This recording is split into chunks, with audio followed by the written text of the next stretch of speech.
Hey, good morning, everyone. Welcome to Office Hours. Hope everyone's having a good week. We have a few questions that were pre-submitted, and we also have a lot of information that we want to share with you all about some of the initiatives that are going on today. So we'll have a pretty busy Office Hours. Chat box is open, of course, for any questions that you all may have or anything that comes up as we go through some of the information we want to share. We will just get right into it. I'm going to start the way we always start with Commissioner Turner. Commissioner, good morning. Good morning. Thank you, Karen. Good morning to everyone. Again, thank you for the large group of folks who attend these calls on Wednesday. We certainly enjoy doing them, and I think there's significant value, and that's why we're continuing to make sure that we're available for office hours. As Kara said, there have been questions submitted, a lot of good things going on, and I certainly want to honor that time. But again, I want to say thank you to you as partners and providers and what you're doing as we're working through this pandemic together. That has not gone unnoticed by our office, and we're certainly keeping the governor's office and the legislature abreast on what's happening together as we partner both publicly and privately to make sure that we're continuing to deliver services to Tennesseans with disabilities at a very high level, and you're a big part of that. So I want to say thank you again on behalf of our team to your team, and please make sure to relay that to individuals all across the state that work with you. So with that, I'll pivot back to Kara, and we can kick off office hours. Thanks, everyone. Okay, we have some varied discussion topics that we'd like to share with you all today. The first is I'm going to turn it over to Assistant Commissioner and General Counsel Teresa Sloan to go over two different things. First of all, reportable event management, and also some conservatorship questions that have come up recently. So Teresa, if you would like the floor, I will give it to you. Thank you, Kara. First, I want to start by speaking of an article that was in Open Line last week. Well, first, I want to say I love your hair, Kara. It's the first time I've seen it, so it looks really good. I want to talk about an article that was in Open Line this past week and then was distributed again via the provider listserv in regards to providers needing to identify and complete the form that we provided, naming an individual who will be their provider investigator. Some providers may choose to have two folks. That's fine. Just submit them separately. One person per form. We're going to use these to do registry checks just to be sure that there's nothing that jumps out on any of the registries regarding this individual. The other thing I want to talk about, which is a little bit larger than that, is in regards to the launch of the One System reportable event management. We're working internally right now and having dialogue with providers on developing an implementation timeline that works for everyone. It's not lost on any of us that there are a lot of things going on out in the provider community right now, not the least of which is trying to obtain and receive vaccinations for those persons that supported who would like to have them. We're going to continue to work on this and to develop a timeline that will work for everyone, that will allow for trainings to be completed and folks to have a chance to ask questions and, again, have some meaningful dialogue regarding the new system. Everyone involved in this wants this to be a successful launch, and we will have a successful launch working together over the next little bit of time and discussing and coming up with an appropriate timeline to launch.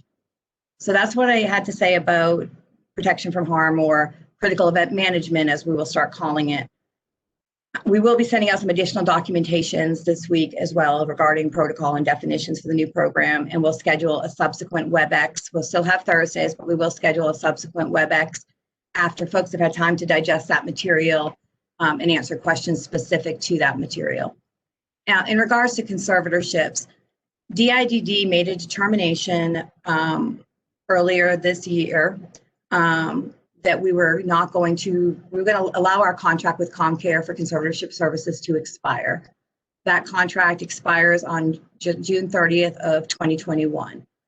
Based upon this, we are now this week going to start working on transitioning all of the individuals who are currently supported by ComCare as their conservator to another conservatorship agency. When petitions are filed for people supported by your agency, you'll be informed about it. For any ISCs that may be on the call, we'll be getting in touch with you as we begin to file these petitions in different judicial districts across the state. We plan on filing the first one hopefully by the end of this week. Some judicial district cases may be handled by the AG's office, but someone from my staff will be in contact and will be working with them so that there is someone that you are aware of working on that petition. If you have any questions about this, please either email myself or Richard Probella directly, and we can answer any questions or concerns that you may have about this. Thanks, Kara. Thank you, Teresa. Appreciate all that important information and appreciate the compliment about my hair. Okay, next question or next thing we want to talk about, Appendix K. We've gotten some questions about where we are on Appendix K. It has been submitted, and once we receive approval for Appendix K, we will let you know and we will make it very public. The expectation is the submission that we submitted would allow for those Appendix K flexibilities for 6 months after the conclusion of the public health emergency. So we are looking forward to getting some feedback back from CMS and eventual approval of that. And once we get that, we will let you know. But it has been submitted, and we do believe we're in a good position with that. So that is what we had to say about Appendix K. Now, I know something that folks are interested in is about the vaccination events that are going on and some vaccination questions. So before we get into some of the questions that have been submitted, I am going to turn it over to Dr. Davis to kind of give us a state of the union, shall we say, on where we are with the vaccinations. Dr. Davis.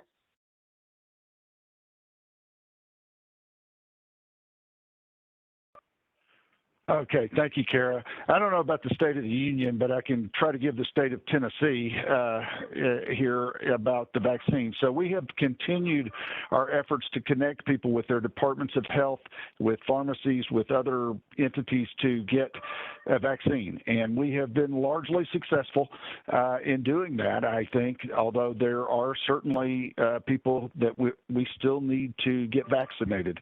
My goal is to still have everybody vaccinated who wants a vaccination by March 15th, and so that's the goal we're working toward, and I think we're well on our way to accomplishing that. One of the things I wanted to just kind of as an anecdotal piece of information, and part of the reason I want to put this out is because there's been a lot of confusion about this. There's a difference between a coronavirus infection and having COVID-19. And so a coronavirus infection is a circumstance where somebody may have gotten a vaccine. We've all heard about, or gotten the infection. We've all heard about asymptomatic cases of having the coronavirus, but not necessarily developing the severe respiratory symptoms and where other organ systems in the body have been attacked. And so that's COVID-19 when that happens.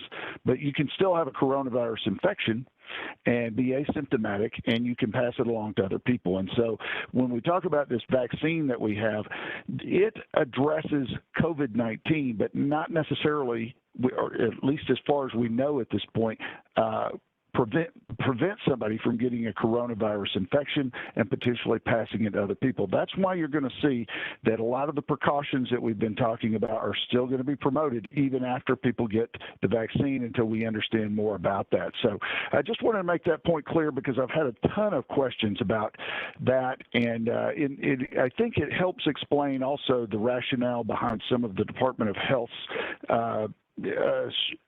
structuring of the vaccination distribution plan. So just keep that in mind. We have had a lot of really great events. We had an event this past Saturday at Clover Bottom where we vaccinated 251 people who had registered with us. Actually, we had about 240 registered for the event.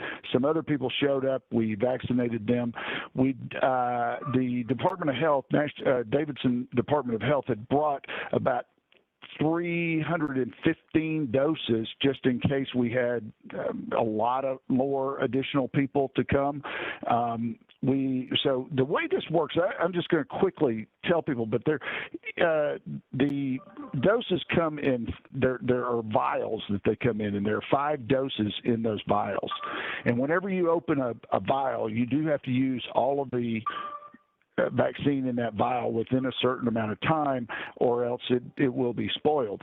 As I said, we vaccinated 251 people. That means one vial was removed from the package that had 4 doses left over. What the Department of Health did with those four vaccines is they took them to another location where they were doing vaccinations, and they were used at that location.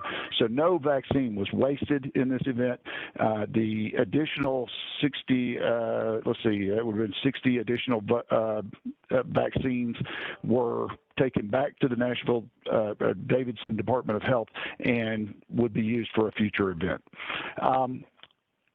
So that was a very successful event, and I'm going to tell you, we had some great feedback from parents, parents who have their kids at home. We vaccinated a number of those folks, and they're adults with intellectual and developmental disabilities, that they came and they were very happy with the event. It was very well organized. I just want to give a huge shout out to the Middle Tennessee Regional Office at their efforts in a very short period of time, organized all of this, created a perfect traffic plan for everybody to do this drive-through event that we did. And the nurses out there, they got such compliments on how nice they were to people and how caring they were in their approach to giving these vaccines. And it was just a great day, I think, for everybody involved.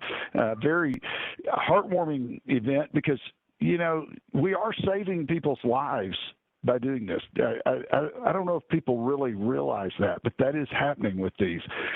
Equally great has been the response of the West Tennessee Regional Office, because we are getting now finally kind of getting everything together for an event that's going to happen this Friday in Shelby County. So we are reaching out to everyone that we can to participate in that event in Shelby County on Friday. Let's see, that's January 29th, right? That's the right date for Friday. Yeah. Thank you. So yes, this is going to be. We're inviting 593 people for this event, and it's going to be an event between the Shelby Department of Health, our nurses, and other staff at the West Tennessee Regional Office, and also our nursing staff at the West Tennessee Homes are going to participate as well. So this is going to be a very collaborative event. We have identified as many people as we can to do this. And what we hope is that we're going to address most of the remaining need in Shelby County, although we know that there probably will be need for another event at a later point. In that vein, on February the 10th now, we have scheduled another event for Clover Bottom for people in Davidson who may not have been able to get connected yet, that they are, that they're going to have another opportunity. We'll have about 200 doses of vaccine on that day from 8 to 12 at Clover Bottom for people to be able to get that first vaccine on that date. As far as reach outs to people, I just want people to know that we have reached out. We have done everything we can to turn over every stone to identify people who may need the vaccine. We had a number of people who registered through our system, over 17,000 people who registered through our system to get a vaccine or registered through our system. Not all those people were saying they wanted the vaccine. Only about 2/3 said they wanted the vaccine, but the others said they did not want it. But the 2/3 of people that registered through that, so probably around 12,000 people said they did want the vaccine, and we have been working diligently through that list to try to get people vaccinated. We have had individual reach outs through our family support program. So we know that we have a lot of adults in that program who are living at home and just getting that family support, and that they're not people who can live independently. So they're eligible for phase 1A1, and we've been working with our agencies that do family support to be able to identify those people and get them connected. We've also worked with waiting lists. So people are on waiting lists for ECF services or consumer-directed services. We have worked and tried to identify people through those waiting lists and get them information so that they can get connected to a vaccine. We have worked with advocacy groups. So I sent out an email just before this Clover Bottom event. I sent out an email to all the advocacy people I know in the Davidson County area and just said, are there people who we've not connected with that are in need of this vaccine? And so I identified several more people that we included in that Clover Bottom event as a result of that reach out. In fact, I got to know a new advocacy group I wasn't aware of called Include Me, which has a number of people with intellectual and developmental disabilities who are members, and a lot of those folks came to that event at Clover Bottom last Saturday. We've reached out to the Developmental Disabilities Council, and if you go to their website, they've got some documents there that help people go to their own health department and justify that they're a person who should receive the vaccine. And so, we've been able to connect with them, and they've been able to put that information out. And, I think a lot of people have been helped by that as well. And actually, we even reached out to our private agencies that we license through DIDD, because we know that there are a number of people at places like Brightstone, Riverwood, and Friends Life, places like that operate programs for people with intellectual and developmental disabilities who also have people who are eligible. So we reached out to them. And if you know of anybody that we're missing, please let us know. We will do what we can to try to get them connected with the Department of Health to do this. I will say this is primarily a Department of Health responsibility to do this. What we're doing is trying to help them because we know that they have difficulty reaching all of these folks. And so we want you to help us help them to do that. I did want to make one other comment. Kara, I know I'm taking up a lot of time here, but I just want to mention one other thing. There was a 1C addition made, so phase 1C of vaccine distribution. Parents of people 16 and under with significant health or mental or physical health disabilities were added to phase 1C. And this was done because people under age 16 are not able to take a vaccine, so the best protection that we can offer is for their parents to get it at this point. And so we are going to proceed with that at phase, the Department of Health is going to proceed with that at phase 1C. So that is an important thing, and we will be, looking at ways to identify those folks and to help them get the vaccine as well once phase 1C rolls around. And I also want to say we identified that with that addition there was a sort of a gap for 16 and 17-year-olds. So we had all of our reach outs previously had been for 18 and older, and now this phase 1C address people under age 16, but 16 and 17-year-olds had been excluded prior to this point. We are going to connect 16 and 17-year-olds with opportunities for vaccines, but those are going to be, they have to be the Pfizer vaccine because Moderna is not approved for 16 and 17-year-olds, but Pfizer is. So we will be arranging for those folks to be able to get vaccinated as well. So Kara, after a long diatribe there, I really apologize for the length of that, but I just wanted to get a few of those things out and to answer any questions that we may have. First of all, never apologize for having a lot of really good information on something that I think is very important that people want to know about. Also, because of that, you actually kind of answered some of the questions that were pre-submitted in your preamble, so we won't have to go back and talk about those questions. So one thing we did get asked, you did address the Shelby County information, you addressed the Clover Bottom strike, which we were asked how that went, and then how can we help get the word out about eligible 1C caregivers? As you mentioned, you talked about the fact that that group has been included. As we get closer, we've already started sharing stuff on social media. The language in 1C does specifically say in the vaccination plan, parents of children who qualify for the Katie Beckett waiver. So we'll be working with our Katie Beckett staff as well to make sure that those families are aware of that information from us as well. So we will of course be, we've already started talking about it on social media, and we're going to be doing some other stuff, including a video shoot with Commissioner and stuff that we can share any way we can. Also, the Council on Developmental Disabilities, I know, has prepared a letter just informing the health department or local health department should people who qualify in that category. When 1C comes about, we're not in 1C yet, or I don't know of any county that has made it to 1C yet, so that they're able to hopefully pave the way on some of that stuff. Dr. Davis, is there anything I missed on that? No, that covered it entirely. And in fact, we have our contact information on that circular for the Council on Developmental Disabilities. And so when people are running into problems, we're trying to help them troubleshoot through those problems and get connected with the right people so that they can get it. So as I said, we're just trying to leave no stone unturned to try to help people get connected. Kara? And while I give you a brief break for some of the pre-submitted questions for Jordan, Dr. Davis, I would encourage you to read the chat just so you can see some of the people whose children were able to get the vaccine, and that the information you provided to the local health departments helped pave the way for them to get on the list. So please take a look at that. And now I'm going to switch over briefly to Jordan. We did get some questions about integration. How is integration going to address the DSP crisis?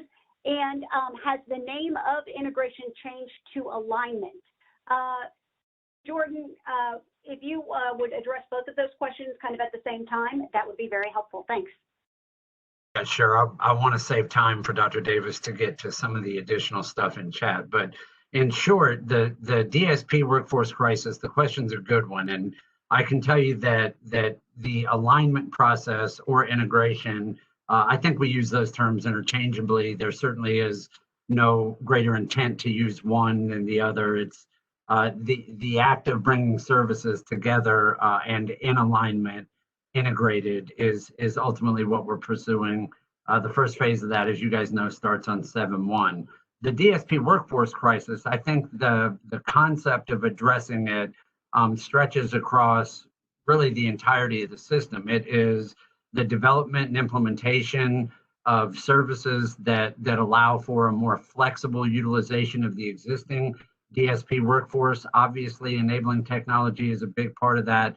But I think even in addition to that, and in fact, in ongoing conversation that we're having with providers and stakeholders, contemplating how we can utilize our existing workforce, even in a direct care capacity, in a more efficient manner, I think makes its way into virtually every conversation. More broadly, or down the road, certainly that single system design concept that we've been talking about, the concept of developing a new menu of services predicated on the desire to pursue independence at the level people desire first, but also are capable of, also interacts with workforce development issues. Finally, we're still aggressively pushing for professionalization of the DSP workforce, for recognizing high performers, an approach to recognizing high performers within our system with the intent of incentivizing those folks to mentor and stay put in our system and not leave IDD services for other endeavors. And I think all of that stuff will eventually make its way into the single system design and probably into a value-based payment concept also. It certainly is at the root of virtually every conversation we're having about the near future and the future that's a little further out.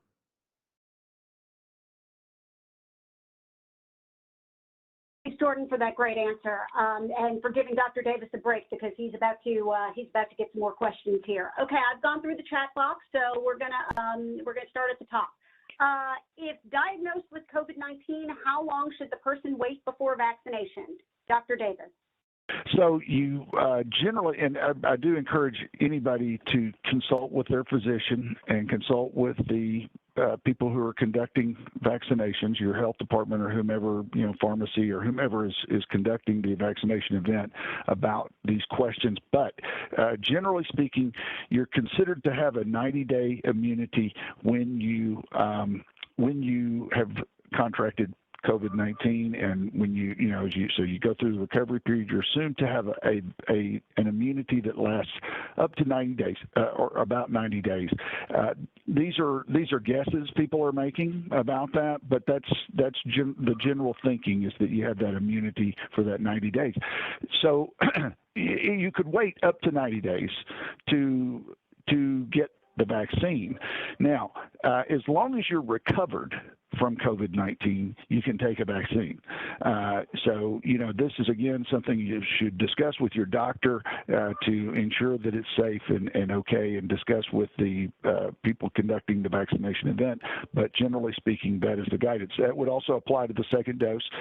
If you, in the interim between the first and the second dose, contracted COVID-19, that if you're fully recovered from that, you've been through the 10 days, you are not sick anymore, that you would be able to do that more than likely. But again, check with your doctor, check with the local health department. Carol? Thank you very much, Dr. Davis. Next question. Is there guidance on what to do if an individual is positive for COVID at the time of their second vaccine dose? They've recently had this come into question.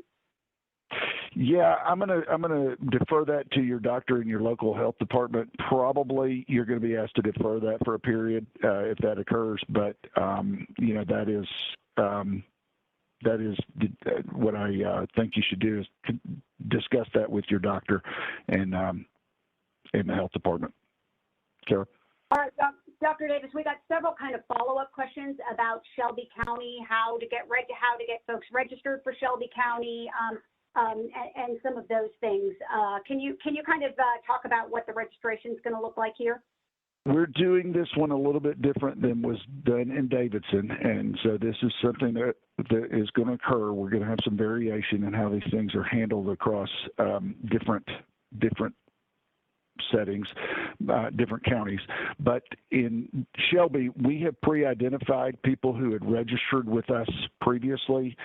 We've reached out to the MCOs to identify people within the Shelby County who are connected with their programs to make sure they're included.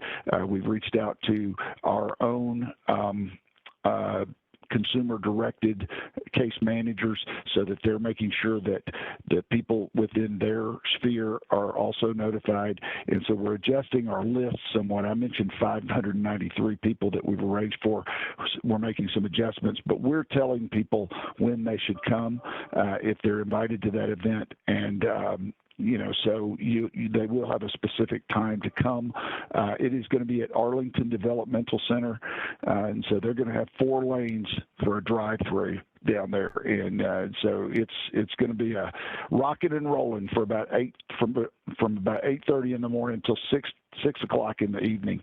And I'm sure that people are going to need a good long break after all of that work they're going to do that day. But it's an important effort, so they're all really committed to doing it. Carol? Awesome, and I personally cannot wait to see it in action. Looking forward to that event on Friday and getting a bunch of people registered, vaccinated. Let's see, we have here so the dates in Arlington, that's Friday, January 29th. The next Clover Bottom date is February 10th for those who are asking in the chat box. Tara, if I could just intervene for a minute. I'm just so gratified by Connie Richardson's comment here about her daughter getting the second vaccine. And, this is what it's all about, because I think she's telling something here that I think a lot of people are feeling, is that this is such a relief to be able to get this. And it's something that, obviously that is our aim in this, is to help people get to that point. And I'm so appreciative of you sharing that, Connie, that she's been able to get what she needed. And thank you, Connie, for providing us with that information. We always appreciate hearing those good stories. Is there any way that people in other counties can be included? Rutherford, Wilson, Williamson combo is still unable to schedule the first round due to shortage. Yeah, so we've done a little bit of cross-county connections. We've done some cross-county connections. They're generally discouraged, but not, you know, there's nothing that says we can't do these types of connections. So we've been doing them when we have to, but we're trying to stick to the county in which the person lives and make sure that we're connecting them with an event that's going to go on there. I did learn, I can't release a lot of information about this because I just learned about it just prior to this meeting, but we've got something that's upcoming for Rutherford County where we may be able to get some people connected. And so what I'm basically having to do is work our way across the state to do this. You know, a few weeks ago, I likened this effort to when we were like in World War II on D-Day, when we went in, you know, the war wasn't over when they went across and landed at Normandy. It just started there. And so I kind of thought we're still kind of fighting our way off of Omaha Beach at this point, and we're starting to enter France, and we're going to, you know, go across Europe and get this done. But we're going to try to find events all over the state and get people connected to them, and it's going to take a little bit of time. You just need to know. It took an additional, let's see, June 1944. It took them until May 1945 to get to Victory in Europe Day. It's not going to take us a year and a half to do this, but it's going to take a little bit of time to get everybody who is in phase 1A1. So I just encourage you to be patient, but we're working very hard with the Department of Health, and Kara, I really can't say enough about how great a partner the Department of Health has been in this. The folks that came over there to Clover Bottom the other day were fantastic. I mean, our nurses were given the vaccines, but their folks were behind the scenes kind of tracking everything and drawing up the vaccines for the nurses so that they could, be able to quickly give them. And it was just a very great collaborative event. And actually, I have found every interaction I have had with the Department of Health has been positive. I mean, I have not had anybody resist anything that I've asked them to do. And, in some occasions they may have made a mistake and turned someone away or whatever, but they've always been willing to correct it anytime that happens. So I can't say enough about that partnership. Kara?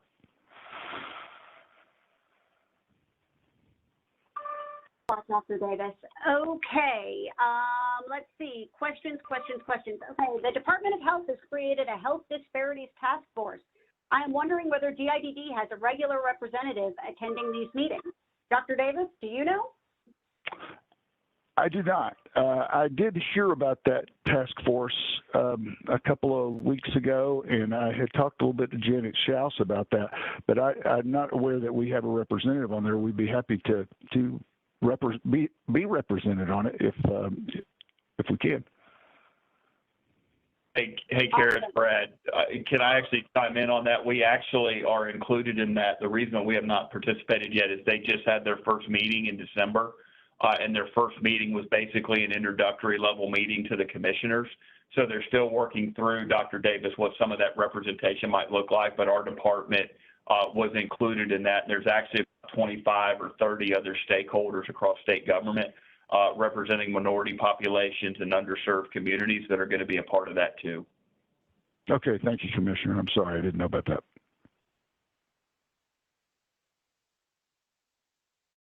All right, we had a follow-up question on the Shelby County event. So if people aren't on this list that we have, this event, they won't be included in this Shelby County vaccination event. We're going with what we've got right now. Can you kind of answer that? So I definitely want to know about who that is and see if we already have them on our list. It's very possible that we do. If we don't, we can see if there might be a possibility of including them in this event, or we will schedule for a subsequent event that we would have that we would work out with Shelby County. So I don't think we're thinking this is going to finish Shelby County I mean, I think it's going to. We do hope that it's going to address much of the need in Shelby County, but we don't necessarily think it's going to get everybody. So, there may be a need for a subsequent event. Kara. Thanks a lot, Dr. Davis. So questions, and this is probably a situation that, and Connie says she has questions that only time will answer. Her daughters had both vaccinations, but only one staff has elected to get vaccinated, which I'm sure, given staff numbers versus person-supported numbers, is something that we're going to see a lot of across the state. Questions were, could she still get the virus but a mild form, as such as one could expect getting the flu vaccine? And two, could she still be a carrier even though she's had the vaccination? Yes, is the answer to those questions, at least as far as we know right now. And, really, this is the way most vaccinations work. You're not going to get the severe symptoms, but you still could get, the virus, and you still could be a carrier of it. And that's the reason that some of the precautions that we've been talking about are going to need to continue for a period after this is complete. And of course, I always encourage you to check in with your own doctor about any of these things as they come up, and ask those questions of them as well. Carol? Another question. You're used to this by now.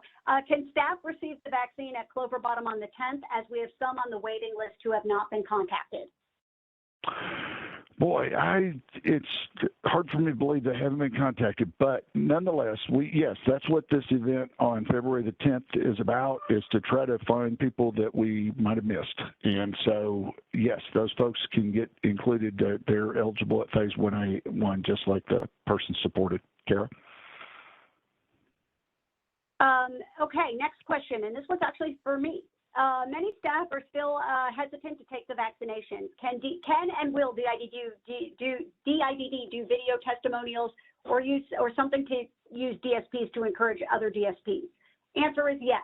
We already actually have a few that we've already done.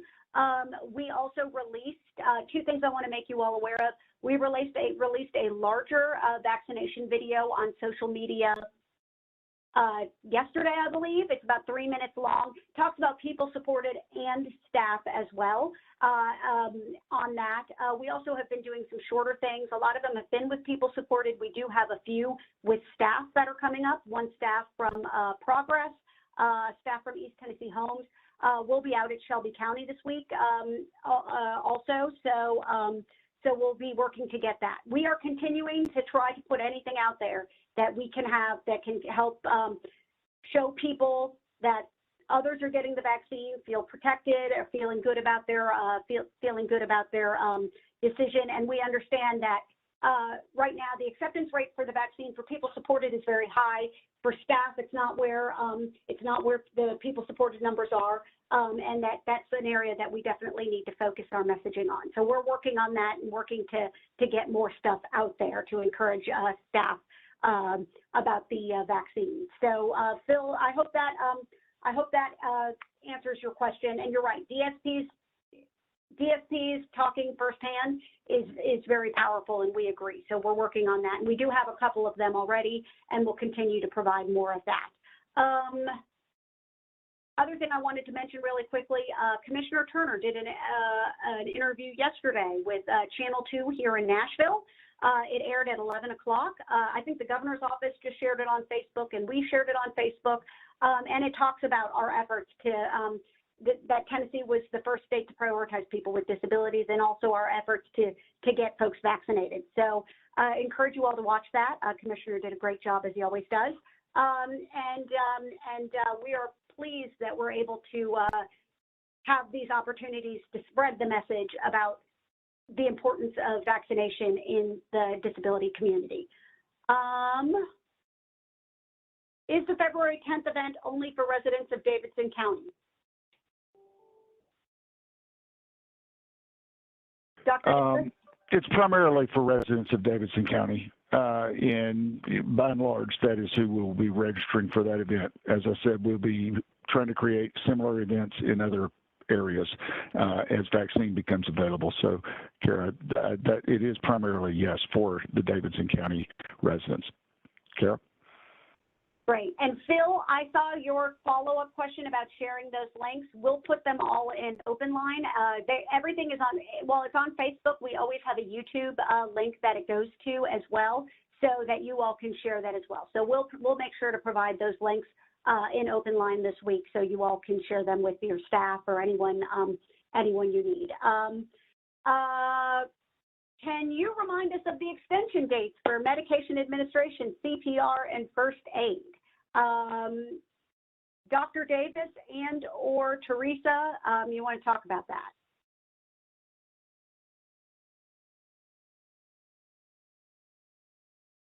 that? Kara, hey, I just didn't want to jump in before Dr. Davis.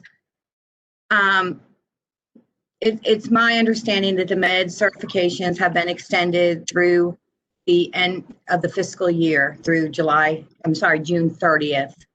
I'm sure we will be reevaluating that. I don't want to speak for Dr. Davis, but I'm sure we'll be reevaluating that as time goes on, and we track the pandemic. Great. Thank you very much, Teresa. All right, we're at 10:11, which means we're almost to the end of our 45 minutes. It's been a very good conversation today, and I really appreciate everyone's participation, asking questions, and really having a broad discussion about a lot of things. With that, I am going to turn it over to Commissioner Turner to say a final few words before we call it a day and call it, well, we're not calling it a week. We've got a couple days left in this week and a lot of work to do. So Commissioner Turner. Thanks, Karen. Again, a lot of good questions today, and there's a lot. It's always fast and furious like Vin Diesel anytime we try to keep up with the chat. So thank you for your patience. If we have missed some questions, please make sure to continue to submit those. Because we certainly want to make sure that we get you some answers. And again, publicly, I know people have said it, and I want to do it while he's on video. Thank you to Dr. Davis and his team for the incredible work that they've done. I get to see it firsthand, and what you see publicly is just a really small glimpse of what they're actually doing privately and behind the scenes, trying to help advocate for our population and working with all of the different departments of health across the state. Presents quite a unique challenge, but Dr. Davis and his team have been exceptional in advocating and getting information and providing the right context for our population. And as he said, we really are saving lives. So I appreciate Dr. Davis and his team, but also thank you to those providers who have worked with us, have held events at your location, and done a lot of things that we need. One of the things that really strikes me that we want to continue to drive home, and I know this is near and dear to Kara's heart because she's involved in it, is communicating and separating fact from fiction.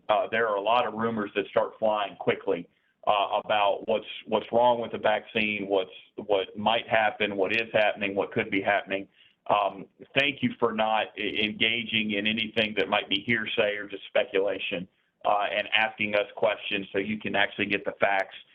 We want to make sure that we're providing you everything that we can that you can take home with confidence to your loved ones and to your provider agencies to be able to say, this is what the department told us, and be able to do that with confidence. And the more that we eliminate some of the hearsay and the rumors and fear mongering, it only helps our population, because the goal that we have inside DIDD is to get the vaccine into the arms of people that have made the decision for themselves that they want to take it. And protect our loved ones. So thank you for what you're doing and helping us navigate some pretty choppy waters, because we're going to get through it. We're getting there. There's a finish line. We just got to keep running. And I appreciate all of your engagement and your efforts. Thanks, everyone. Kara? And just in case you didn't see, my deputy, Christine, has put the vaccine YouTube link to a vaccine playlist in the chat. So if you all don't want to wait for open line and you want to grab that link and send it out, that has all of our vaccine videos on it, so you can share them accordingly. With that, we'll see you next Wednesday. Have a great week, everyone. And it's supposed to get colder in just a little while, so everyone bundle up and try to stay warm. Bye.